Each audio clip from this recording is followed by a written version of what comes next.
What's up? I'm Coach Dan Blewett. In today's video, let's talk about pitching from the windup and whether young pitchers should even be taught the windup in today's game.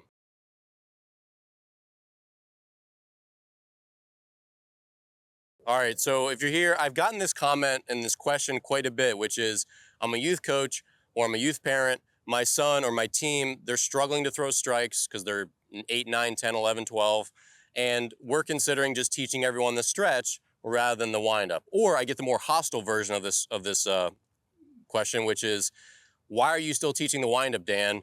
The stretch is easier. Even some major leaguers have gone to the stretch. It doesn't make any sense to teach the windup anymore. And so my answer is yes. I think you should teach the windup and the stretch because they are parts of baseball. And I overall think that you need to be preparing your kid for the bumpy road ahead, not trying to do everything in your power as an adult to smooth the road out for them, which is what you're doing, trying to, instead of teaching the windup, go to the stretch.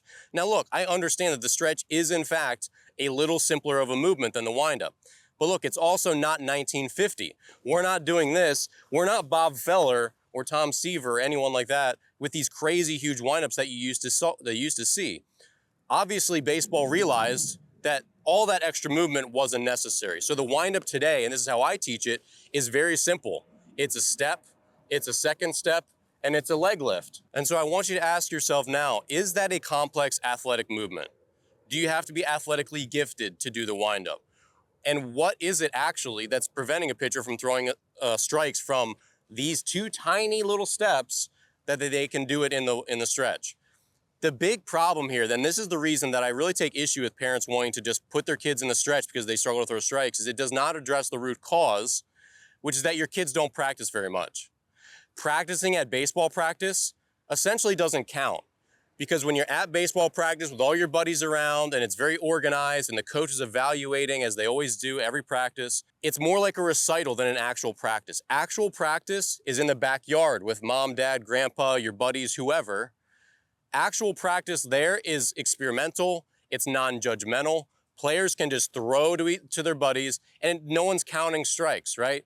They're not walking anyone. They're not making themselves look like the worst pitcher on the team because the team's not there. And so as a parent, your kid has to be practicing on their own away from their team.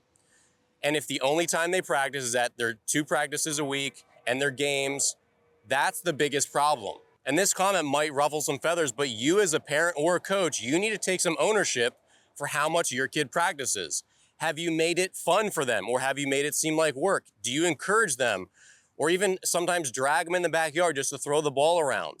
Do you make it fun for them? Have you contributed to their passion for the game? When I was a kid, I loved to throw. I was in the backyard throwing with somebody, or throwing a rock against a tree, or throwing a tennis ball down at the tennis courts against the rebounding wall if I didn't have a partner. I was throwing every single day pretty much because I loved it.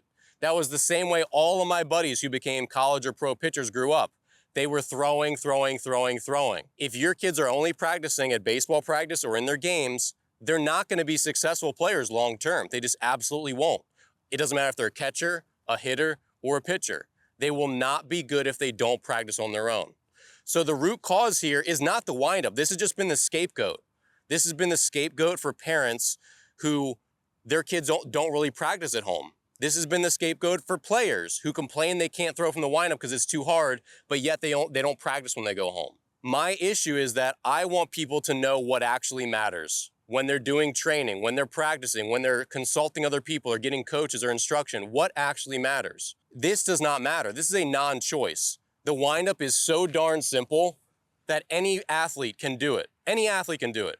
But if you don't practice, then maybe you can't. If you absolutely practice consistently, the windup is no problem for anyone. It's a Band-Aid. It's not a problem that's going to make your kid, or not a solution that's going to make your kid a more resilient pitcher in the future. And understand that pitching is really hard. You're going to pitch in the 100-degree heat. You're going to pitch when it's 35 and windy. You're going to pitch on flat mounds like this one. You're going to pitch with really tall, awkward mounds. You're going to pitch on turf mounds, on dirt mounds with huge holes. You're going to have huge holes right here. Pitching is very much an influx kind of activity. Every time you step on the mound, it's different than the previous mound. That's a little bit less true today because there's more turf fields than ever. But when I grew up, I pitched on the crappiest mounds you'd ever seen. And guess what? I was still expected to go 5 innings and throw strikes and compete for my team. And I never made the mound an excuse. Yes, pitchers always complain about it here and there. I've complained about mounds, sure. But when you're out there, you've got to deal with it and figure it out. And so if you're saying that your son's not good enough to do these 2 little steps, there's no way they're going to be good enough to pitch when they have a huge hole. There's no way they're going to be able to pitch when it's 30 and raining sideways, which is how it is in a lot of Northeastern colleges on opening day. My first day, my sophomore year in college, it was literally 35 with 20-mile-per-hour winds. It's one of the coldest days one of the coldest days of my life. I still had to pitch. I still had to be part of my team and get outs and try to give us 6 innings. There's no excuses. So if your goal as a parent is to help your kid have fun and have a long career, as long as they want to have, then you should be forcing them into things like this. Like, no, we're going to learn the windup and you're going to figure it out, so that they're more resilient when they're older. And not adopting this common attitude of, I'm going to solve all your problems by making everything as easy as possible. If you want your kid to have a successful career in baseball, whatever that means to them, then don't smooth the road out for them. Prepare them for the bumpy road that's ahead. And that means explain to them that the solution to this problem is practice. It's not making it easier for them. So teach them the windup, let them sort it out with more practice and an honest conversation about what it takes to be successful on the baseball field. If you have any questions, leave a comment below. Check out my books, my online courses if you want to learn more about the game, and I'll see you in the next video.